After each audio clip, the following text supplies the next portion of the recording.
अस्सलाम वालेकुम students, how are you? I hope you are fine.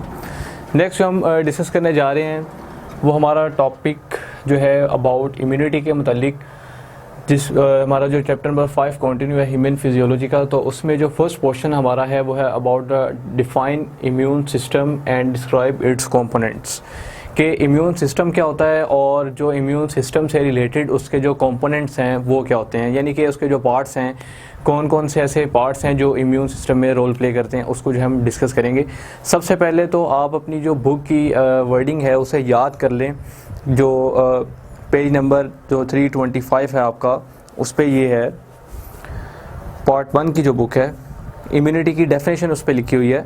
The capacity to recognise the intrusion of any material foreign to the body and to mobilize cells and cell products to help remove the particular sort of foreign material with greater speed and effectiveness is called immunity।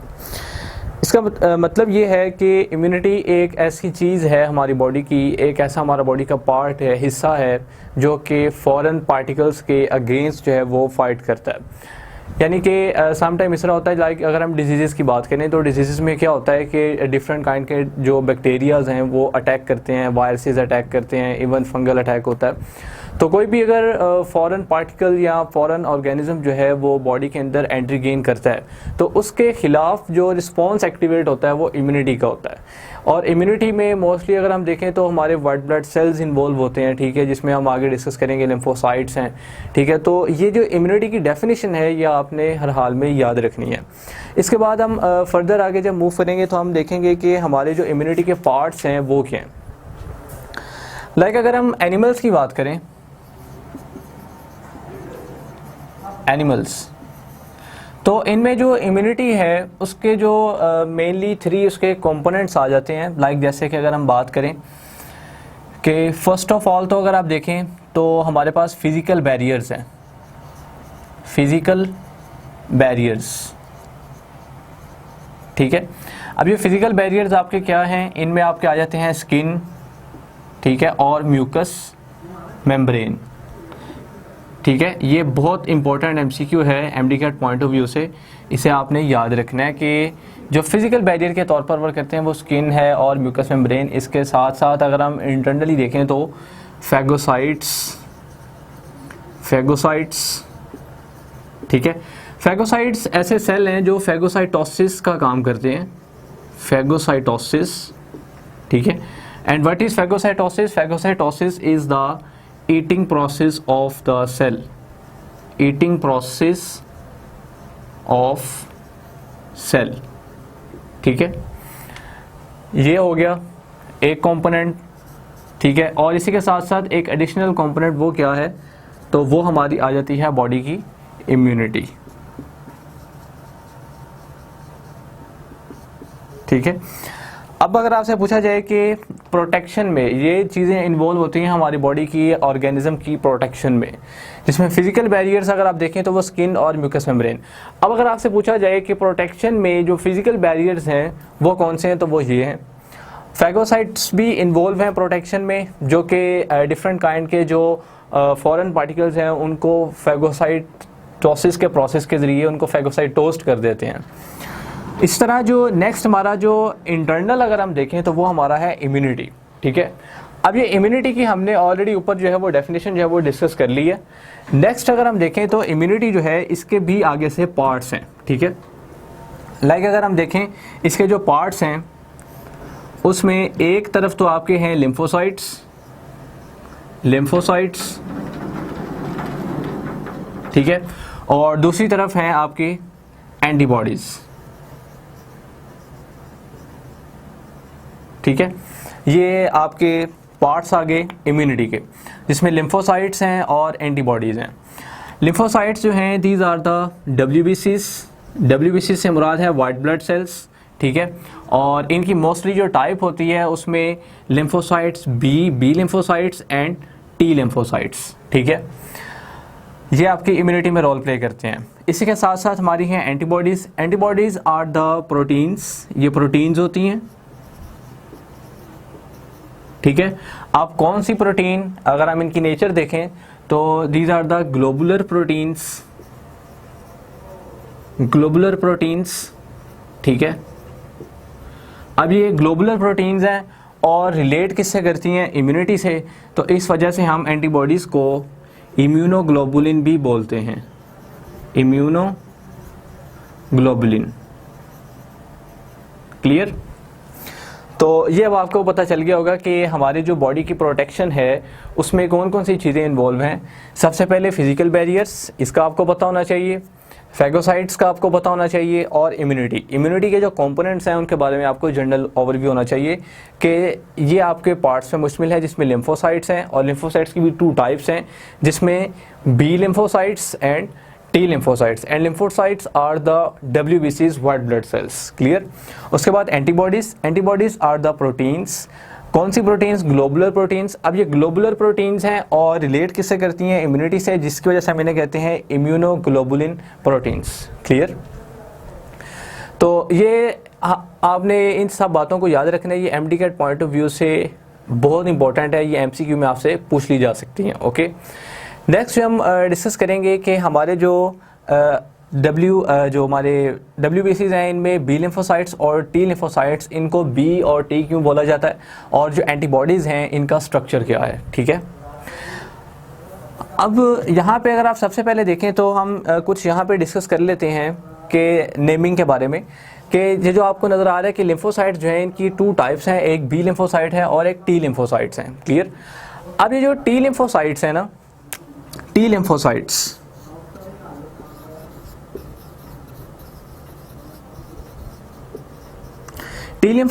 जो हैं ये in relation with होते हैं thymus gland के साथ, यानी इनकी mostly formation जो है वो कहाँ होती है? थाइमस ग्लैंड में। ठीक है, तो इस वजह से इनको थाइमस की वजह से इनको बोला जाता है these are the T lymphocytes. ठीक है, ये आपने बात याद रखनी है एज ए MCQ के तौर पर। और बी लिम्फोसाइट्स को डिस्कवर किया गया था बर्ड्स में एक होता है क्लोका, उनकी जो वॉल होती है इसकी, लाइक अगर आप ये फॉलो करें तो उसमें आपको लगेगा bursa of Fabricius respectively the influence of the thymus gland is essential in making T cells. Immunologically component bursa of Fabricius is lymphoid structure जो है वो एक लिम्फॉइड यानी कि हमारे लिम्फेटिक सिस्टम के साथ एसोसिएटेड होता है। Present in the wall of cloaca of young birds from where B lymphocytes were discovered to have role in immune system. इनका भी रोल किसमें था? इम्यून सिस्टम में। तो ये जो है T lymphocytes थाइमस ग्लैंड के साथ एसोसिएटेड है। और जो आप B lymphocytes की बात करें, B lymphocytes, तो B lymphocytes जो हैं वो बर्सा ऑफ फेब्रिशियस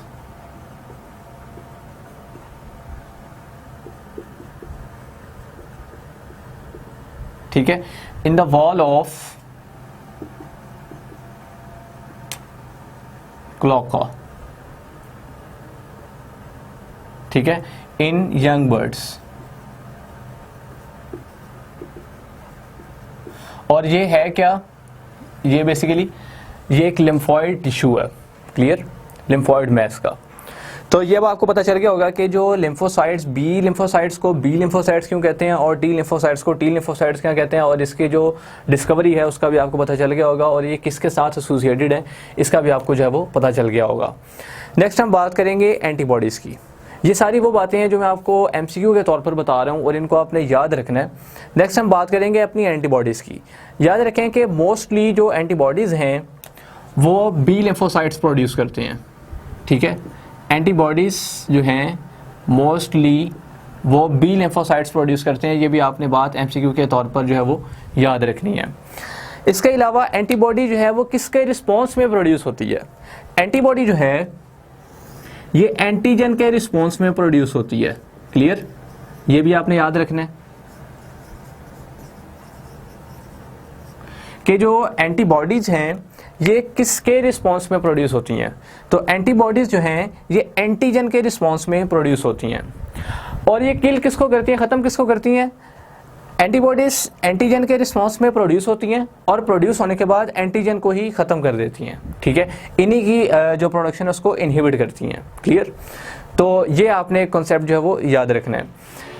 इसके अलावा अगर हम देखें एंटीजन क्या है, तो एंटीजन जो है ये सम टाइप ऑफ प्रोटीन भी हो सकती है, कोई भी फॉरेन मटेरियल हो सकता है, ठीक है, और या तो ये हमारी बॉडी के इटसेल्फ अंदर भी मौजूद हो सकती है। लाइक अगर हम बात करें अपने जो ब्लड सेल्स हैं, ठीक है, ब्लड सेल्स की अगर हम बात करें तो जैसे हम कहते हैं कि ब्लड ग्रुप ए है, ब्लड ग्रुप बी है, ब्लड ग्रुप ओ है, ठीक है, तो इससे तो आप छोड़ दें, हम बात कर लेते हैं ए और बी की।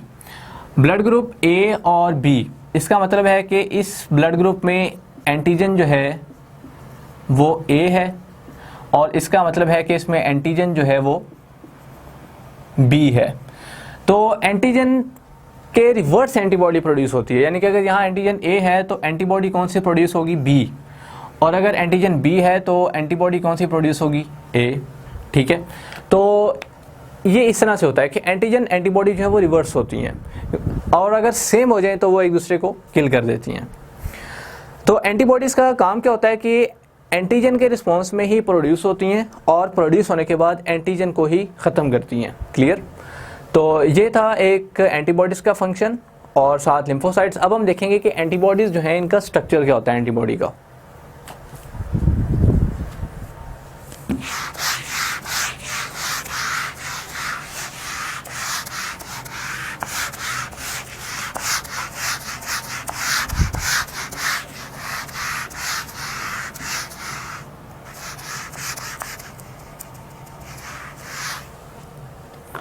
लाइक अगर हम एंटीबॉडी के जो स्ट्रक्चर है उसकी बात करें,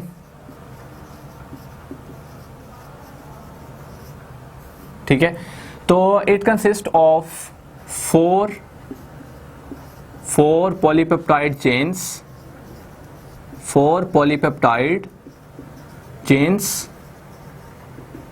clear, in addition with two polypeptide chains are heavy chains,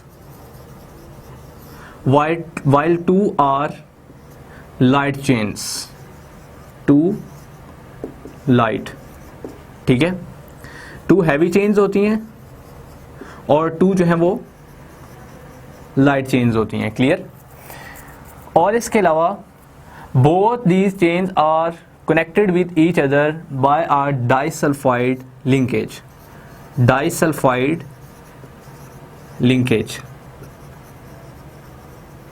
clear? तो ये कॉन्सेप्ट्स को आपने याद रखना है कि एंटीबॉडी का स्ट्रक्चर कुछ इस तरह से है कि इसमें 4 पॉलीपेप्टाइड चेन्स हैं, जिसमें से 2 जो हैं वो हैवी चेन्स हैं और 2 लाइट चेन्स हैं, और जो चेन्स आपस में इंटरकनेक्टेड होंगी वो किसके ज़रिए होंगी, डाइसल्फाइड लिंकेज के ज़रिए। डाइसल्फाइड लिंकेज कुछ इस तरह से है, ठीक है, this one is a disulphide linkage, कि आपको 2 सल्फर के जो एटम्स हैं वो नज़र आ रहे होंगे, तो डाइसल्फाइड लिंकेज। अब हम कुछ स्ट्रक्चरली इसको देख लेते हैं। लाइक अगर हम बात करें तो हमारे पास कुछ स्ट्रक्चर इसका इस तरह से है। लाइक आपके पास एक ये 2 स्ट्रैंड आ गए, क्लियर, इस तरह से,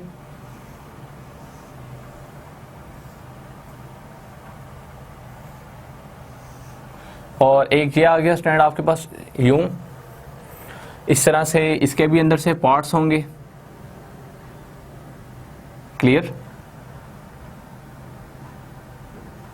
लाइक यूं, ओके।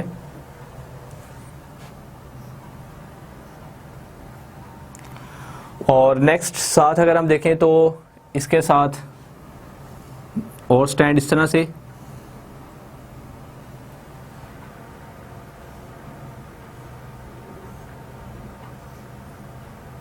लाइक यूं, क्लियर, और साथ में ये इस तरह से डिवीजन और इसकी भी इस तरह से डिवीजन।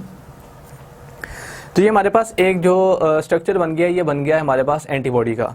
अब जिसमें आप देखें तो आपको पता चल रहा होगा कि इसमें 4 पॉलीपेप्टाइड चेन्स हैं, ठीक है, 1 2 3 4 पॉलीपेप्टाइड चेन्स इसमें मौजूद हैं, जिसमें आपको ये जो है ये चेन, ये लाइट चेन है, लाइट चेन, ठीक है, और यहाँ पे जो ये है ये वाली चेन भी कौन सी है, लाइट चेन, ठीक है, जो ये वाली चेन आपको नज़र आ रही है ये वाली, ये है हैवी चेन, ठीक है, हैवी चेन, और साथ ही ये वाली जो चेन है ये भी कौन सी है, हैवी चेन। ठीक है, यहाँ पे ये जो कंपार्टमेंट आपको नज़र आ रहा है इसमें V लिखा जाएगा और इसमें C लिखा जाएगा। इसी तरह से इसमें भी जो है वो हमारे पास C लिखा जाएगा और यहाँ पे V लिखा जाएगा। अब ये C और V का मतलब क्या है वो भी मैं आपको बता देता हूँ। ठीक है, लाइक यूं एंड दिस वन। क्लियर। अब ये जो C और V लिखा जा रहा है इसका मतलब क्या है? V का मतलब है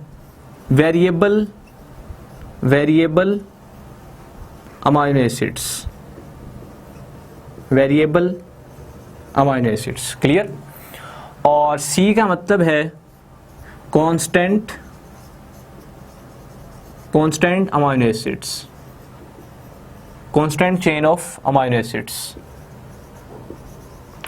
जो constant chain of amino acid है लाइक ये वाली नीचे वाली, ठीक है, जैसे आपको यहाँ पे भी लाइट चेन में भी नज़र आ रही है और यहाँ पे भी लाइट चेन में नज़र आ रही है, ये जो है एंटीबॉडी के लिए वन साइड पे जो है वो सेम रहेगी। वी वेरिएबल अमाइनो एसिड, ये जो है इसमें वेरिएशन आ सकती है। क्लियर। तो इसके बाद आपको ये जो अपर चेन नज़र आ रही है, इसमें जो अपर चेन में ये जो हैवी चेन नज़र आ रही है, ये वाली हैवी चेन, इस तरह ये भी हैवी चेन है। इसमें जो आपको ये वाला अपर पोर्शन नज़र आ रहा है ना, ये वाला अपर पोर्शन और इंक्लूडिंग दिस वन, ये पोर्शन और इसके साथ ये पोर्शन जो है ये अपने साथ एंटीजन को अटैच करने में हेल्प देता है। ठीक है।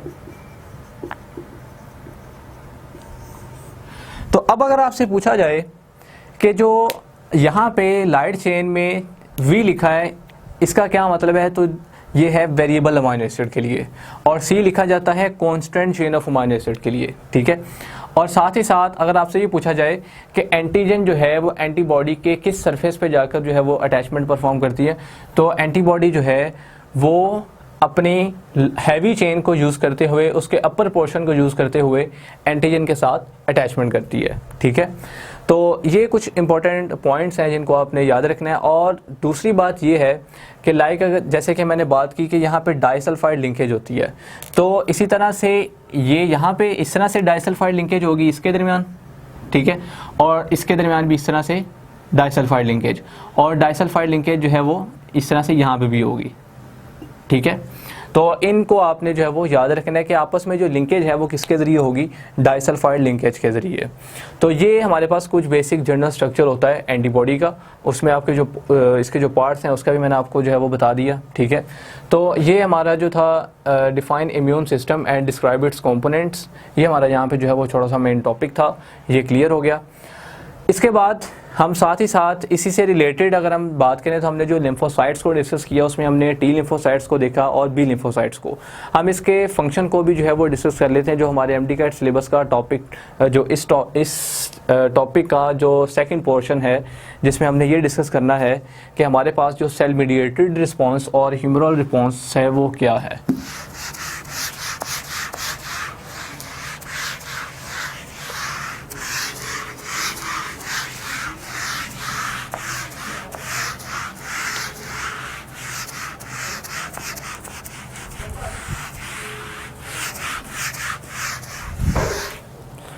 इसमें हम जो है वो नेक्स्ट देख लेते हैं।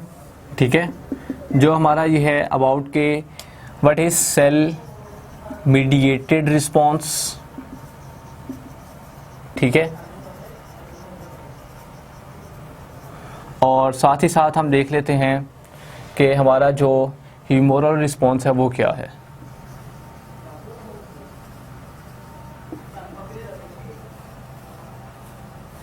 क्लियर। तो ये अब हम इसको डिस्कस करेंगे कि सेल मीडिएटेड रिस्पॉन्स क्या है और ह्यूमरल रिस्पॉन्स क्या है। याद रखें कि जो सेल मीडिएटेड रिस्पॉन्स है इसमें इन्वॉल्व होते हैं टी लिम्फोसाइट्स। ठीक है। जो ह्यूमरल रिस्पॉन्स है इसमें इन्वॉल्व होते हैं बी लिम्फोसाइट्स। क्लियर।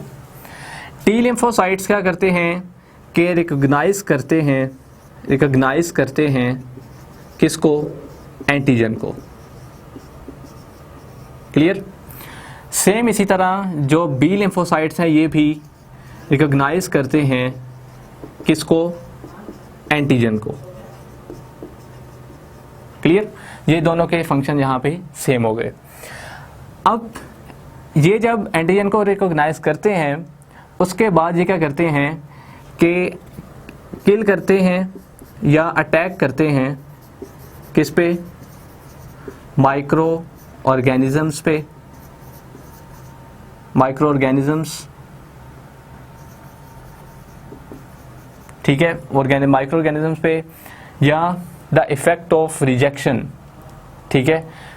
लाइक अगर हम बात करें कि कुछ ऐसे यानी कि ऑर्गन्स होते हैं जिन्हें हम ट्रांसप्लांट करवाते हैं, लाइक ऑर्गन ट्रांसप्लांटेशन की अगर हम बात करें तो ऑर्गन ट्रांसप्लांटेशन में क्या होता है कि हम ऑर्गन जो है उसको बॉडी में ट्रांसप्लांट करते हैं, तो जाहिर सी बात है हम वो फॉरेन मटेरियल ही यूज़ कर रहे हैं।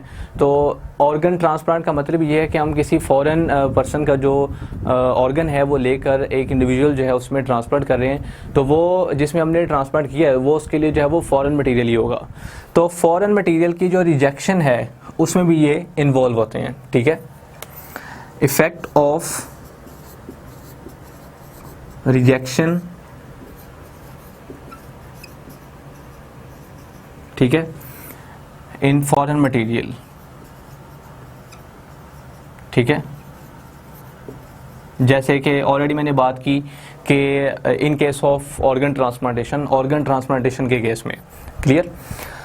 तो ये सारा काम जो है ये किसका होता है, सेल मीडिएटेड रिस्पॉन्स। इस सारे काम को हम क्या कहते हैं कि सेल मीडिएटेड रिस्पॉन्स, जिसमें एंटीजन रिकॉग्नाइज होती है और माइक्रो ऑर्गेनिजम्स को ये किल कर देता है, और साथ ही साथ इसमें अगर हम फर्दर देखें तो ये जो फॉरेन मटेरियल की जो रिजेक्शन होती है उसमें भी ये इन्वॉल्व होता है। तो अगर आपसे पूछा जाए इसके बारे में तो इसमें से ही कुछ पूछा जा सकता है, क्लियर। नेक्स्ट जो बी लिम्फोसाइट्स हैं उसमें भी यही है कि वो रिकॉग्नाइज कर रहे हैं एंटीजन को, पर एंटीजन को रिकॉग्नाइज करते ही ये बी लिम्फोसाइट्स क्या करेंगे कि यहाँ पे बनाएंगे plasma cell clone, plasma cell clone, ठीक है।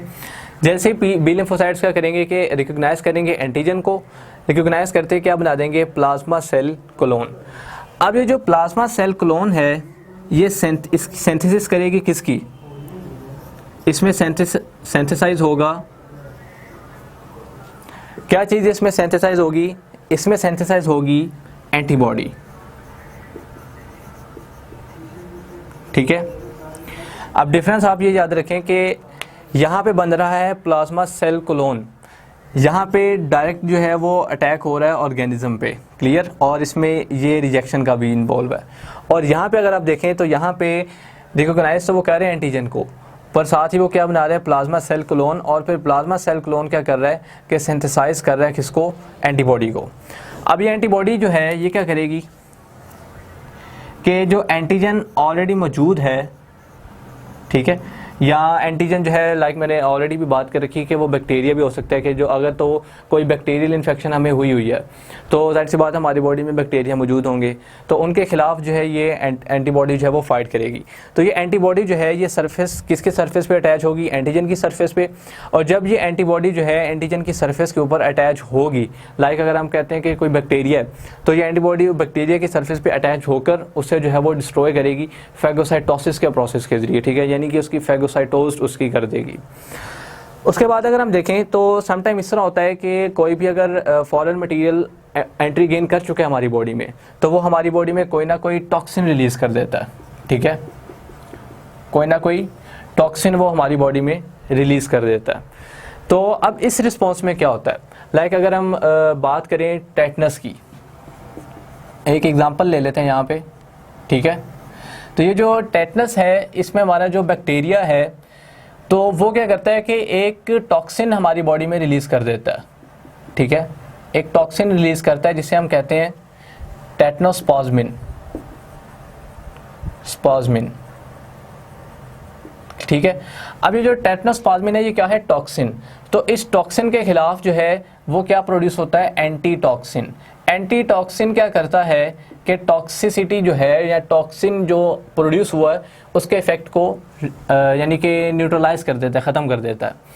तो समटाइम इस तरह होता है कि अगर तो हमारी बॉडी में कोई फॉरेन मटेरियल एंटर हुआ है, एंटर होने के बाद उसने क्या किया है कि कोई टॉक्सिन हमारी बॉडी में रिलीज़ कर दी है, तो इस टॉक्सिन के रिस्पॉन्स में ये जो एंटीबॉडीज हैं ये क्या करेंगी कि एंटी टॉक्सिन्स प्रोड्यूस करेंगी, एंटी टॉक्सिन्स प्रोड्यूस करेंगी। अब ये एंटी टॉक्सिन्स क्या करेंगे कि इन टॉक्सिन्स को ख़त्म करेंगे, इन टॉक्सिन्स के इफेक्ट को ख़त्म करेंगे। तो यहाँ पे ये दो सिचुएशंस आ गई कि या तो एंटीबॉडी अगर तो टॉक्सिन नहीं है तो वो बैक्टीरिया को किल कर देगी, अगर तो वो फॉरेन मटेरियल एंटर है, एंटीजन मौजूद है, तो एंटीबॉडी क्या करेगी कि उसको किल करेगी। या फिर इस तरह है कि अगर तो एंटीजन के रिस्पांस में अगर कोई टॉक्सिन सब्सटेंस प्रोड्यूस हो गया तो वो फिर एंटीबॉडी क्या करेगी कि एंटी टॉक्सिन्स प्रोड्यूस करेगी और ये क्या करेंगे कि इस टॉक्सिन को ख़त्म करेंगे। तो ये बेसिक कॉन्सेप्ट्स हैं, इनको भी आपने जो है वो एमडी के पॉइंट ऑफ व्यू से याद रखना है। ये एज ए मैंने एमसीक्यू के तौर पर आपको जो है वो सारा क्लियर करके बता दिया है कि इसमें से क्या क्या आपसे पूछा जा सकता है, ठीक है, जिसमें आपने ये टी और बी सेल्स की इन्वॉल्वमेंट किस किस में है वो आपने याद रखना है। तो इसको हम कहते हैं ह्यूमरल रिस्पॉन्स और ये जो है ये है सेल मीडिएटेड रिस्पॉन्स। तो यहाँ पर ये हमारा जो टॉपिक है ये क्लियर हो गया। Okay, thanks.